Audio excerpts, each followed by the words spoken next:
Hello നമസ്കാരം. ഭരതനാട്യം എന്ന ചിത്രത്തിൻ്റെ ഒഫീഷ്യൽ OTT റിലീസ് അപ്ഡേഷനാണ് ഇന്നൊരു വീഡിയോ ഭാഗത്ത്. വീഡിയോയിലേക്ക് വരുമ്പോൾ വീഡിയോ ലൈക്ക് ചെയ്യുക, ചാനൽ സബ്സ്ക്രൈബ് ചെയ്യുക. ഈ വരുന്ന സെപ്റ്റംബർ മാസം ധാരാളം ചിത്രങ്ങൾ OTT റിലീസ് ചെയ്യാൻ പോവുകയാണ്. നമ്മുടെ ഈ ചാനൽ ഭാഗം പരിശോധിച്ചാൽ നിങ്ങൾക്ക് ആ വീഡിയോ ഒക്കെ കാണാൻ വേണ്ടി സാധിക്കും. അതൊക്കെ ഒന്ന് കാണുക. നേരെ ഇന്നത്തെ വീഡിയോയിലേക്ക് പോകാം. ഷൈജു കുറുപ്പ്, സായ് കുമാർ എന്നൊക്കെ പ്രധാന കഥാപാത്രങ്ങളായ ചിത്രമായിരുന്നു ഭരതനാട്യം. ചിത്രത്തിന് ഒരു ആവറേജ് അഭിപ്രായം തന്നെ സ്വന്തമാക്കാൻ വേണ്ടി സാധിച്ചിട്ടുണ്ടായിരുന്നു. അതുകൊണ്ട് തന്നെ എല്ലാ സിനിമാ പ്രേമികളും ഒരേപോലെ ചിത്രത്തിൻ്റെ OTT റിലീസിനായി കാത്തിരിക്കുകയായിരുന്നു.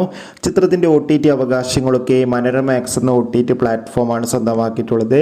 അങ്ങനെ കാത്തിരിപ്പിനുള്ളിൽ ഭരതനാട്യം എന്ന ചിത്രം ഈ വരുന്ന സെപ്റ്റംബർ 27 OTT റിലീസ് ചെയ്യുമെന്ന് ഒഫീഷ്യലായി കൺഫേം ആക്കിയിട്ടുണ്ട്.